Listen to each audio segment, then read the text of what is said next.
Coming up on Carolina News, President Trump announced a trip to Columbia soon. What's it for? And not only is it the last weekend of the fair, but there's a huge game this Saturday. How will you find your way around all that traffic? Then, the Gamecock tip-off is tonight. Find out how you can see the men's and women's basketball team up close. Carolina News starts now. From the University of South Carolina, your news, your sports, your weather. Carolina News begins now. Good evening, everyone, and welcome to Carolina News. I'm Hannah Powers. And I'm Sarah Pritchard. We have breaking news that President Trump will be speaking in Columbia next Friday at a presidential justice reform. The 2020 Bipartisan Justice Center announced this earlier today as a part of the second step presidential justice reform. So far, President Trump and most of the Democratic presidential candidates are confirmed to be speaking at the event. President Trump and the presidential candidates will share their plans for criminal justice reform and answer questions from the moderator and audience. When is that series taking place, Sarah? The series will run from October 25th through the 27th. Well, it's exciting to have such a high-profile event come to the Midlands ahead of the 2020 election. I know, right? This sounds really good. It's going to be a great opportunity for Columbia residents to get to know the candidates a little bit better. Well, this weekend we have a lot going on in Columbia with the fair and the football game both in the same place. Luckily, Drew Hill went out to find out about how traffic patterns will be set up around the capital city. I'm here at the South Carolina State Fair where, as you can see, people are enjoying themselves, trying to get in some food, some fun, some rides before it gets hectic tomorrow. As I'm sure we all know, the South Carolina State Fair is here, and people are getting tickets, getting on rides, and having food. But with all these people, this adds more traffic and parking issues. Not only is the fair happening, but it's Saturday in South Carolina, which means a home game versus Florida, and it's supposed to rain. So this means more people were out today. Most people are going to hit us, tonight, and just so they don't have to deal with, one, the traffic, and two, the rain tomorrow. But also, for those of you who have fairgrounds tailgate spots, unfortunately, those will not be honored, and you cannot walk through the fairgrounds as you would on a normal game day. But there are other ways than driving to get around tomorrow. I know the USC shuttle will obviously be running like always. It'll be dropping off on Rosewood Drive. We have our free shuttle that we have on Friday, Saturday, and Sunday that operates from 2 p.m. until midnight, with 10 p.m. to midnight only being return trips from the fairgrounds to the to the State Museum. But whatever you do, be sure to have fun and stay safe. For Carolina News, I'm Drew Hill. Parking is available on a first-come, first-served basis for gates 6 and 10 in front of the fair and across from Williams-Brice. The cost to park is $5 and the gates are opening at 9 a.m. sharp. For more information on traffic patterns, go to GamecocksOnline.com. The Denmark water crisis is making national news this week. At Tuesday's Democratic debate, candidate Tom Steyer said his friend was fighting for clean water and environmental justice in her community. That friend is Deanna Miller-Berry, who founded Denmark Citizens for Safe Drinking Water after residents discovered a pesticide was being added to their drinking water for over a decade. The organization provides clean water to residents. Tuesday night's presidential debate also crowned a new frontrunner in the race for the 2020 Democratic nominee. Elizabeth Warren is the new frontrunner. However, Senator Warren was attacked from all candidates on her Medicare plan and policy solutions. Warren has held the number 2 spot in the polls since August before passing Biden to claim the number 1 spot. She is the Iowa frontrunner and is also appealing to New Hampshire voters. Nearly every county in South Carolina continues to experience drought conditions. This has especially affected farmers around the state, including those who brought their livestock to the state fair here in Columbia. The drought has caused low corn and soybean production, which makes it cost more to feed livestock. While you may not notice a difference in livestock size this year at the fair, farmers say it's possible you could see a change by next year's state fair. Well, as the Democratic presidential search is heating up, the temperatures in South Carolina seem to be cooling down. Mike Rogers is here to give you a look at that first forecast. Mike? Hey guys, I'm out here on the roof of USC's School of Journalism where it is an absolutely beautiful day out here. You know, it's cooling down a lot across the Midlands, but it's not too cool. Perfect day, perfect night to go out to the fair if you want to get one last chance at that. This weekend's going to be pretty rainy, so you might want to try to get there tonight. That's good news for the drought, though, and I'll be back with you with more on that later on in the show. Back to you guys in the studio. The South Carolina State Fair wraps up this weekend, and I know a lot of people all over the state enjoyed all the fun that came with this year's special 150th anniversary. But it wasn't too long ago when not all were welcome during the event. Catherine Polufchek has more. Until the late 1960s, there were actually 2 state fairs in South Carolina. From 1909 to 1969, there was a colored state fair the week after the white state fair. And Roger Straub would know. Not only does he remember the days of segregation on the fairgrounds, he wrote the book on the South Carolina State Fair. Literally.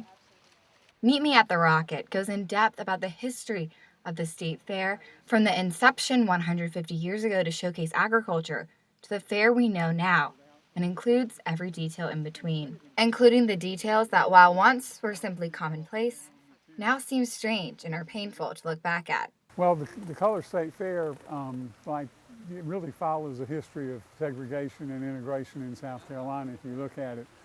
Yet some don't realize that this was part of the state's history. I didn't even know.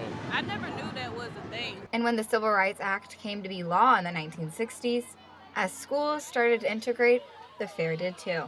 And even though looking back at this time in history may make it seem like it was forever ago, some still say they have family who remember going to the segregated fairs. Parents, grandparents, more like my sisters. And while it was relatively recent, it still is a memory, and different from where we are today.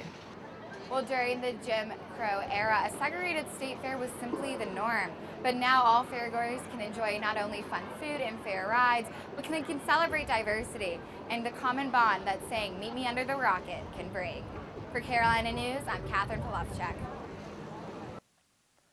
Roger Straub will be in the Canty Building at the State Fair with his book Meet Me at the Rocket until October 21st when the fair ends. Columbia's low-income housing facility Gonzales Gardens was demolished 2 years ago, but it's been waiting a decision on its fate ever since. The redevelopment is still in the planning phase. The property will still be used to provide housing for those on government assistance. The original redesign included single-family homes and a senior living facility, but Columbia Housing Authority's interim executive director says they are still working with development partners to produce the best design. The small revisions include making the design more aesthetically pleasing and maximizing their space.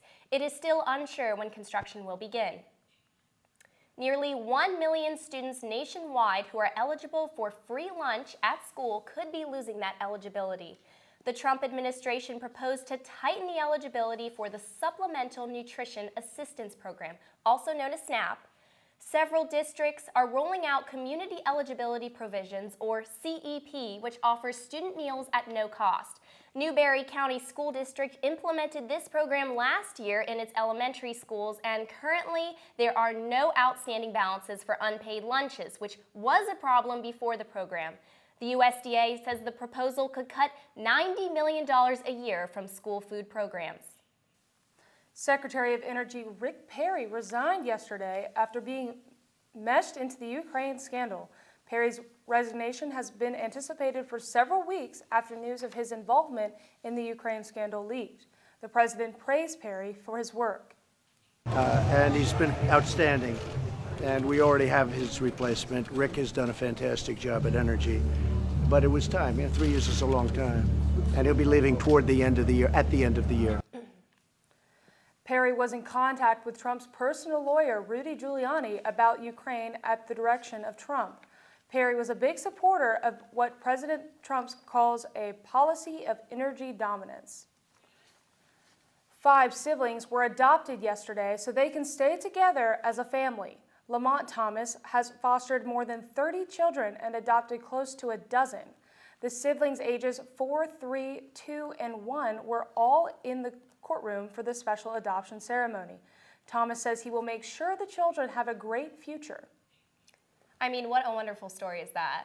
That is so sweet. It's one of the sweetest things seen in a long time. So if that doesn't warm your heart, then the Gamecock tip-off event happening tonight should. That's right. When we come back, we'll go live to Brandon Weeks, who's at the setup for the tip-off on Main Street. All that and more next. My little girl loves to play outdoors. It's just too hard to keep her inside.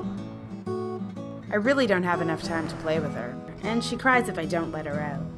She does bring home some disgusting things.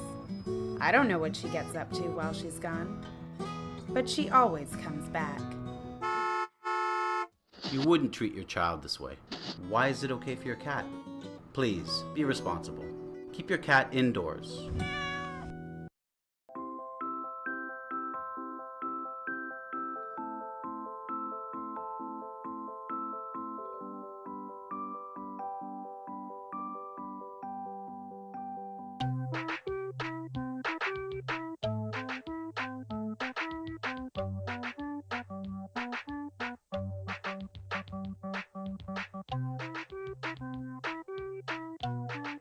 Start a story. Adopt at theshelterpetproject.org.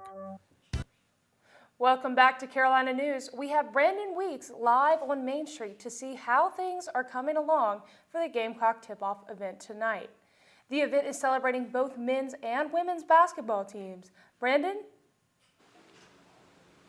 Hey guys, I'm here live at the corner of Hampton and Main Street where they're getting set up for the Gamecock tip-off event starting tonight at 6:30. Here, fans will have an opportunity to showcase both the men's and women's basketball team before the start of the season.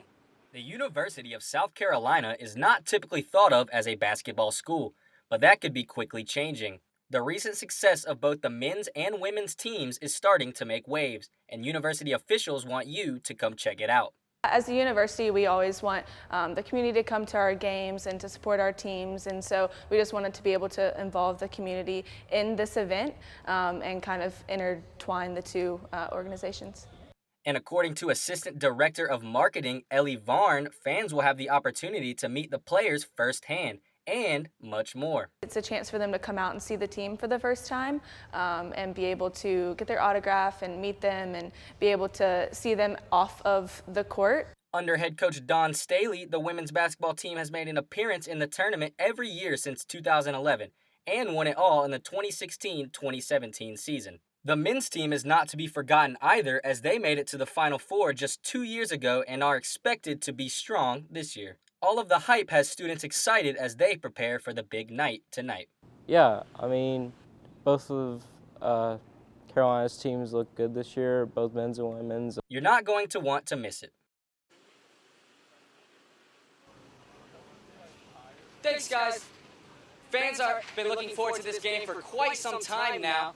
And the first game for the men's will be on October 30th, and the first game for the women's will be on November 1st.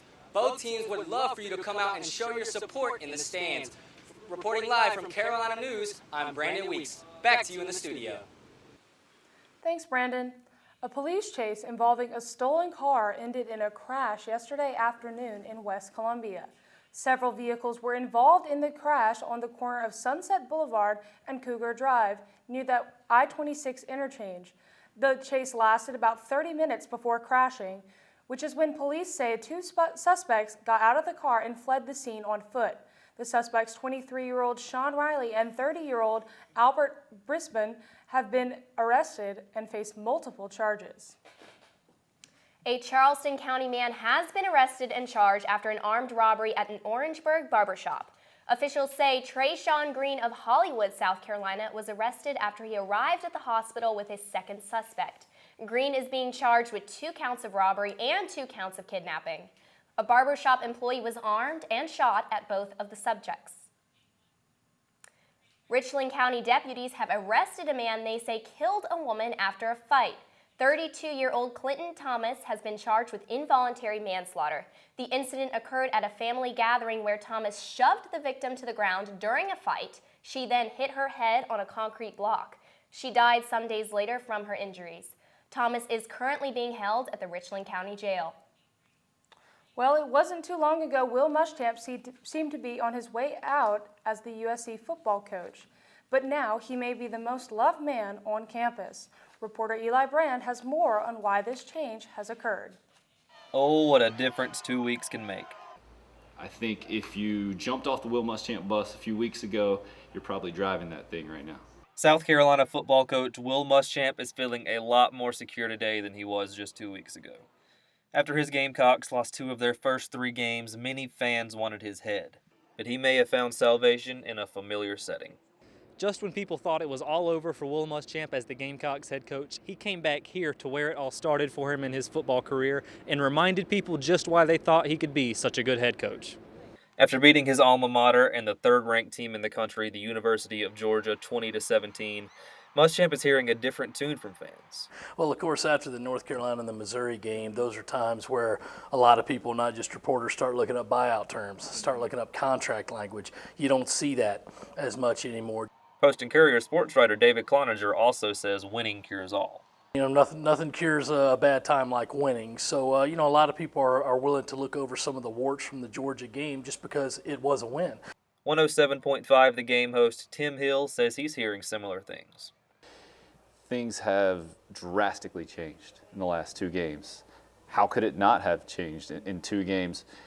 For USC fan Joe McClain, these past 2 weeks have meant everything to him, and his tune has changed dramatically. He definitely helped this cause, and I think that's going to win back over the fan base for a lot of people. For Muschamp himself, he says this doesn't mean anything to him. I could care less about Will Muschamp. I'm really happy for our players. I'm happy for a staff that works its ass off. I'm happy for our fan base so they can enjoy the week.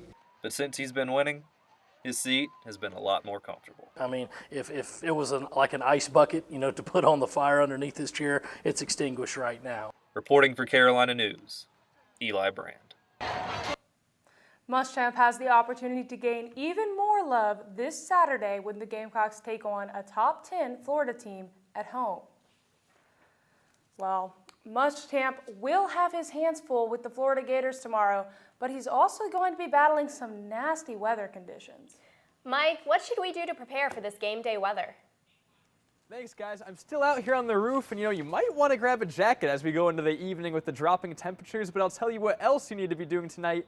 Grabbing ponchos for tomorrow's game. I'm serious. I'll be back with you with my full forecast right after this break. Hi, I'm Matt Martin, and I've had my fair share of bruises and injuries. But for many who put their lives on the line every day, it's not always the injuries you can see that hurt the most. Every single day, 184 veterans are diagnosed with post-traumatic stress. When medications and therapy don't help, professionally trained service dogs can. American Humane has created a free guide to help veterans obtain these life-saving animals. For help, please go to AmericanHumane.org. This is you, without your freedom of speech.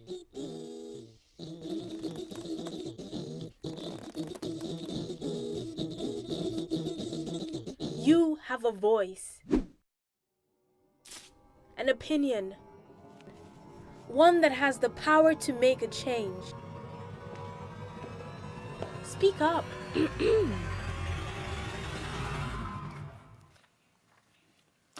Well, welcome back to Carolina News.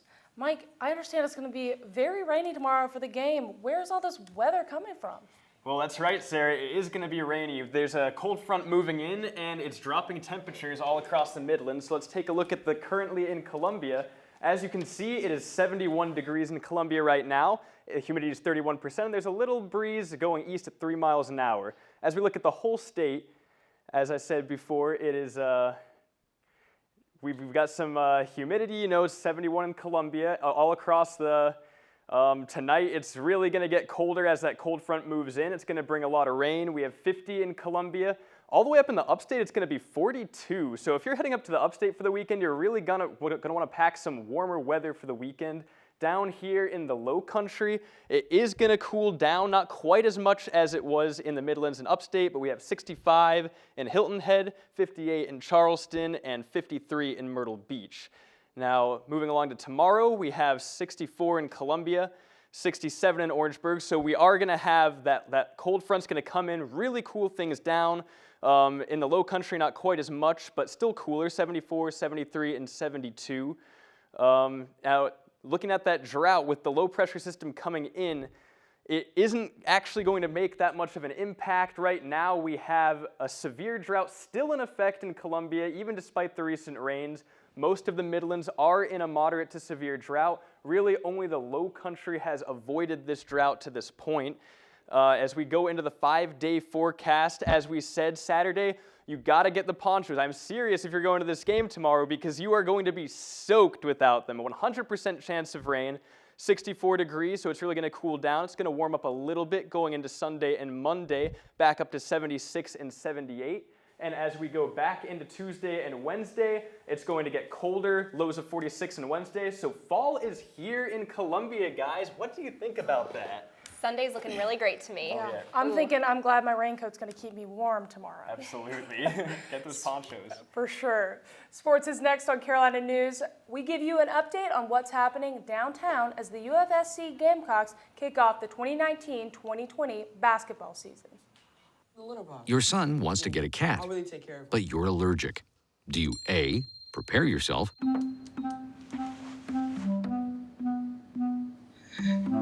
B, make the best of it, C squared equals 25.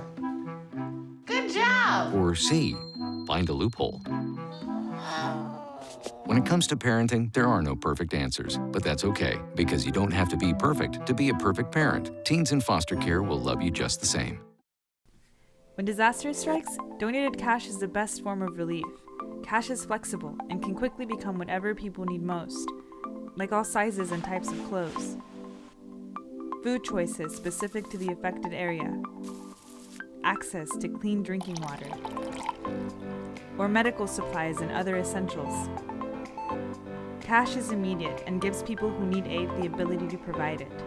Cash is best because cash is possibilities. Hey, let's check out this park. Oh, wow, that's really cool. To find a great local park or forest near you, go to discovertheforest.org. United Way fights for the health, education, and financial stability of every person in every community. Will you? Welcome back to Carolina News. Well, Anna, I know basketball season is coming and people are excited. Can you tell us more about that tip-off event that's going on? Yes, there's so much going on downtown right now. Preparations are underway. The South Carolina men's and women's teams are holding their second annual tip-off event. We have our breaking reporter, Brandon Weeks, downtown right now with an update on what's going on. Hey guys, it's really buzzing out here now as we're only about 2 hours from the start of tip-off. But if you're planning on coming out, I would go ahead and head out soon because parking is going to get horrendous as we get closer to the tip-off. Players from the men's and women's teams should be arriving soon, only to heighten the atmosphere. The team is also giving out autographs after the event, so come out and get one from one of your favorite players. Reporting live from Carolina News, I'm Brandon Weeks. Back to you in the studio. Thanks, Brandon. The tip-off is taking place later today, and that really has Carolina basketball fans all excited for this upcoming basketball season, as we're not even a month away. The first men's game is set to happen November 6th, and the first women's game will be November 5th. According to the SEC preseason rankings, the women's team is set to be the top seed in the conference. This weekend is also a big weekend for the Carolina football team as they prepare to play number 9 Florida Gators on Saturday. The Gators enter this SEC matchup with a 6-1 record. Last game against Georgia, quarterback Ryan Helinski walked off the field injured with a sprained knee, but head football coach William Muschamp says Helinski will be back and ready to start this weekend. Last night, the Kansas City Chiefs also defeated the Denver Broncos 30-6. The Broncos put up 6 in the first quarter and didn't score again for the rest of the game. And although the Chiefs won that game, they may have suffered a greater loss with their starting quarterback, Patrick Mahomes, who got injured in the second quarter. It's unknown right now how long Mahomes will be sidelined. The Houston Astros went to the Yankee Stadium yesterday night and beat the Yankees 8-3. This was their third straight win in the ALCS, giving them a 3-1 lead, putting the Yankees at the brink of elimination. Game 5 will be tonight at 7 p.m. The winner of the ALCS will face the Nationals in the World Series. So yeah, that the is Nats very interesting. are my hometown team, so I'm so excited to see that they're doing well. Well, there's so much going on right now. I know, there's so much sports, but when we come back, we have an exciting story about some women making history in space.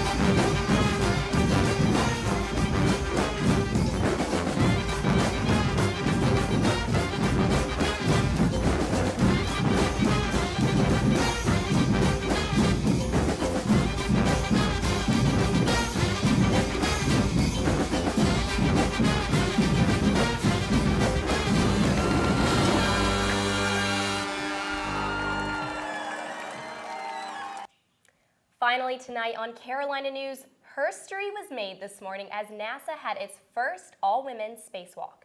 Jessica Meyer and Christina Koch ventured outside the International Space Station to replace a faulty battery that helps power their space station.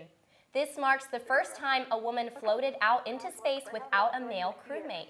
One person who watched from Mission Control said, "Hopefully, this will now be considered normal."